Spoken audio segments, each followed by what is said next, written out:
Salam hormat saya untuk masyarakat Goa. Mudah-mudahan masalah ini segera selesai dan situasi di masyarakat Goa segera pulih kembali, tidak ada gejolak, tidak ada sorotan-sorotan publik yang mengarah ke masyarakat Goa, karena kita yakin bahwa masyarakat Goa itu masyarakat yang sangat-sangat bijak, dan kita yakin, kita percaya masyarakat Goa layak dan pantas mendapatkan pemimpin yang amanah, yang bisa menjadi panutan profesional dan juga panutan personal.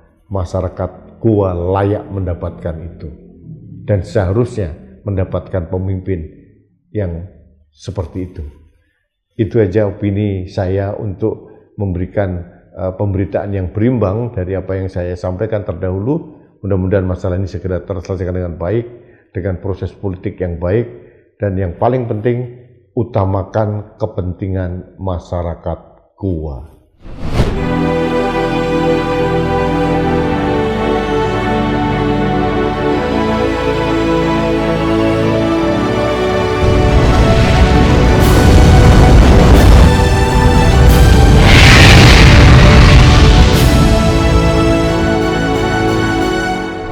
Halo sahabat Indonesia, kita bertemu kembali dalam Opini Rudi di Anak Bangsa TV.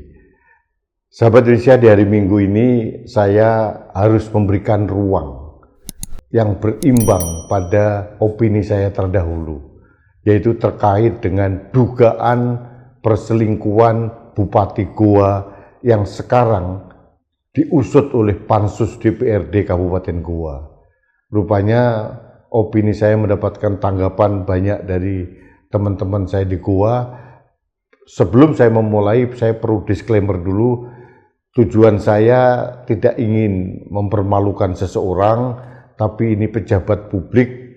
Rasanya saya harus berempati kepada masyarakat Goa, saudara-saudara saya, bahwa Anda semua di Kabupaten Goa, masyarakat Kabupaten Goa berhak dan layak mendapatkan pemimpin yang ideal. Karena Goa itu adalah kabupaten yang sangat-sangat indah, kabupaten yang sangat produktif, religius, mempunyai rekam jejak panjang yang bisa dipimpin oleh seseorang yang layak dan pantas. Nah, terkait dengan itu, dugaan perselingkuhan ini memang hanya salah satu dari 3 item yang dipansuskan oleh DPRD Kabupaten Goa. Yang pertama itu terkait dengan pencabutan beasiswa kepada salah satu orang yang dianggap di luar kewajaran. Yang kedua terkait dengan dugaan penyalahgunaan wewenang dalam pengadaan baju sekolah gratis. Dan yang ketiga, ini adalah masalah pelanggaran etika atau perbuatan tercela yang diduga dilakukan oleh Bupati. Nah, tapi harus kita akui, saya harus mengakui bahwa yang mengemuka di ruang publik bukan hanya di Goa, tapi menembus sampai ke seluruh Indonesia, karena videonya pemeriksaan saksi-saksi itu di Pansus itu sangat viral. Setiap saat di lini masa kita ada kesaksian-kesaksian dari para mantan sopir, mantan anak buah, terus kemudian mantan pengurus rumah tangga, rumah jabatan, dan macam-macam lah. Termasuk kesaksian dari mantan suami dari Ibu Bupati ini, itu disiarkan di ruang publik, sehingga memang yang cukup menghebohkan itu adalah terkait dengan ranah privat dari Bupati ini. Nah, terkait dengan ini, Bupati Goa rupanya cukup gerah juga. Beberapa hari yang lalu, beliau melaporkan Pansus DPRD ini ke Bareskrim Polri. Kita lihat dulu, kita dengarkan dulu, kita semak dulu apa yang disampaikan oleh Bupati Goa berikut ini. Kita kawal semuanya dengan cara baik dan benar. segala bentuk kebijakan yang dibahas oleh mereka di Pansus adalah tugas dari anggota Dewan, tugas dari DPR untuk melaksanakan hak-hak dan kewajibannya. Namun yang bersifat non-kebijakan, saya rasa itu sudah melanggar aturan dan tentunya saya merasa terusik dengan apa yang dilakukan oleh teman-teman DPR yang terlalu jauh masuk ke ranah pribadi karena itu sifatnya non-kebijakan.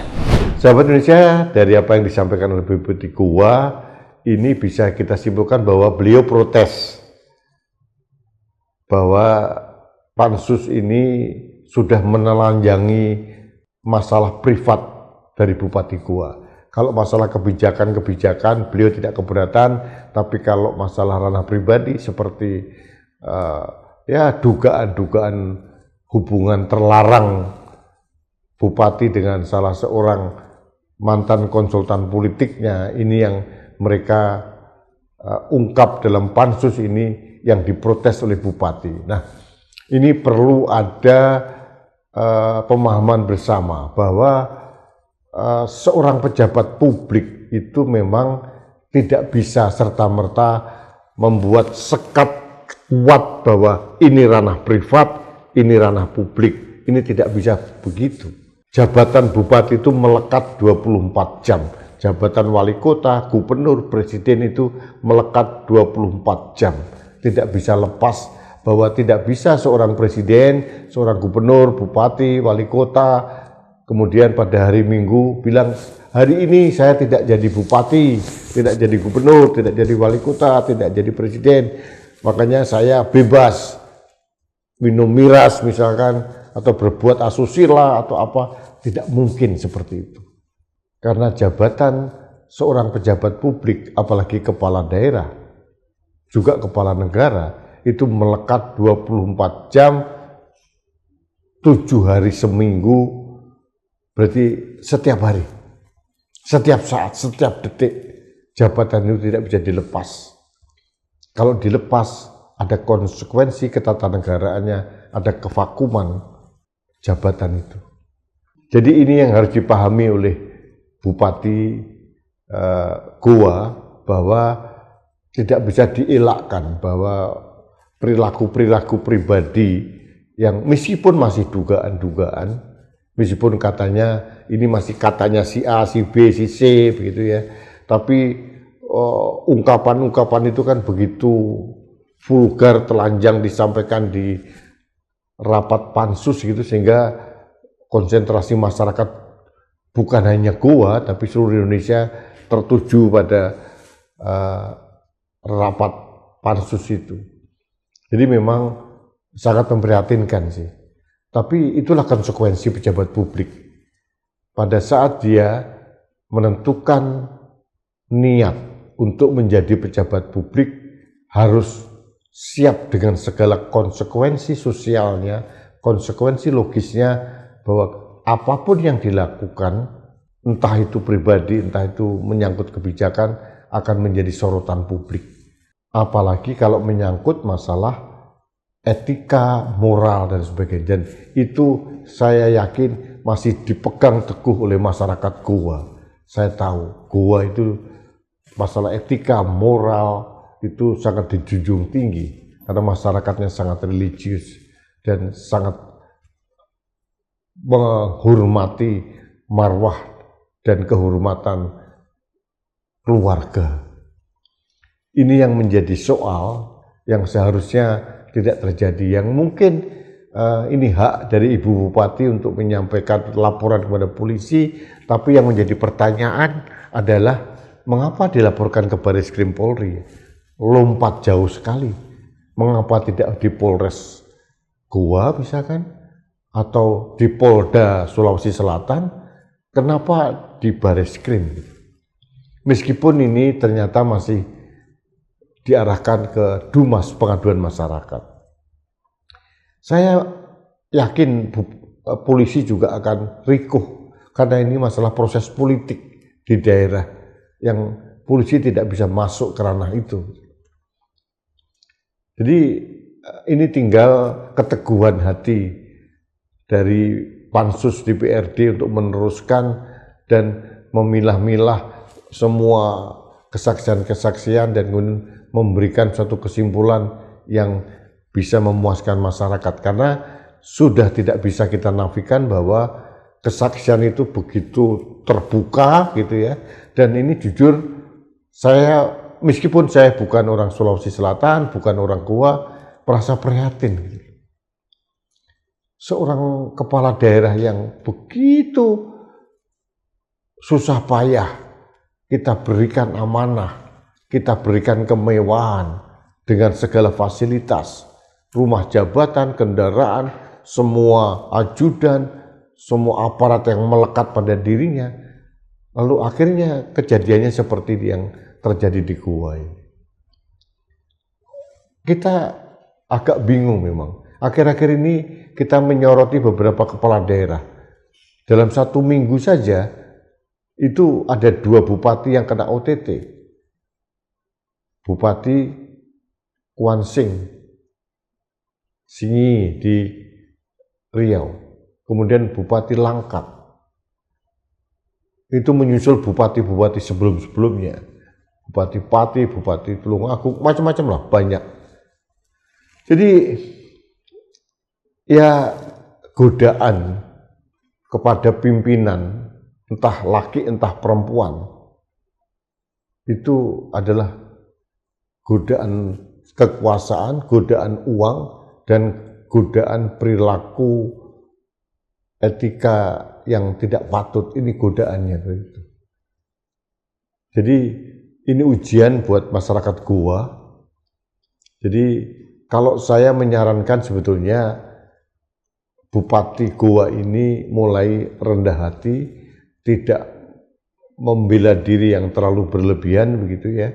Karena bupati itu adalah, apalagi ini perempuan, berarti ibu dari masyarakat Goa, harus bisa menjadi panutan, bukan sekedar panutan profesional sebagai bupati jabatan ansih, tapi juga panutan personal. Ini yang jadi masalah sekarang. Karena masalah dugaan perselingkuhan yang begitu telanjang disampaikan oleh saksi-saksi ini, meskipun belum ada bukti, belum ada video atau perzinaan yang dimunculkan, misalkan belum ada, tapi dari suara-suara dari segala saksi, baik dari mantan sopir, mantan pejabat-pejabat yang dulu diangkat, mantan anak buah, itu memang begitu telanjang. Upaya Bupati Goa ini untuk melaporkan kepada Bareskrim ya. Mudah-mudahan polisi bijak ya. Kita tahu Bupati Goa ini adalah adik kandung dari salah satu pejabat utama di Kepolisian Negara Republik Indonesia, tapi saya mempunyai keyakinan sang kakak tidak akan mengintervensi kasus ini, karena ini akan menjadi presiden buruk kalau ada nepotisme dalam penanganan kasus. Biarkan proses ini berjalan dengan baik, baik proses hukum maupun proses politik di daerah. Dan saya kira saya sebagai media di Anak Bangsa TV sudah memberikan pemberitaan yang berimbang, termasuk pembelaan dari Ibu Bupati yang melalui statement yang tadi kita nikmati bersama, kita saksikan. Tapi semua kembali ke masyarakat Goa melalui wakil-wakilnya di DPR. Dan yang paling penting, jangan ini akan menjadi anti klimaks. Kesaksiannya begitu menggebu-gebu, tapi kemudian nanti kesimpulannya lalu ternyata tidak sesuai dengan harapan masyarakat atau ekspektasi masyarakat karena melihat seperti ini. Nah, keteguhan sikap dari anggota DPRD Goa yang tergabung dalam pansus hak angket ini diuji dalam hal ini. Saya percaya dengan integritas beliau-beliau anggota DPR, karena yang diemban itu bukan kepentingan pribadi, tapi mewakili, merepresentasikan kepentingan masyarakat Goa. Salam hormat saya untuk masyarakat Goa, mudah-mudahan masalah ini segera selesai dan situasi di masyarakat Goa segera pulih kembali, tidak ada gejolak, tidak ada sorotan-sorotan publik yang mengarah ke masyarakat Goa, karena kita yakin bahwa masyarakat Goa itu masyarakat yang sangat-sangat bijak, dan kita yakin, kita percaya masyarakat Goa layak dan pantas mendapatkan pemimpin yang amanah, yang bisa menjadi panutan profesional dan juga panutan personal. Masyarakat Goa layak mendapatkan itu dan seharusnya mendapatkan pemimpin yang seperti itu. Itu aja opini saya untuk memberikan pemberitaan yang berimbang dari apa yang saya sampaikan terdahulu. Mudah-mudahan masalah ini segera terselesaikan dengan baik, dengan proses politik yang baik, dan yang paling penting, utamakan kepentingan masyarakat Goa. Terima kasih sahabat Indonesia, kita bertemu kembali dalam Opini Rudi selanjutnya. Sampai jumpa.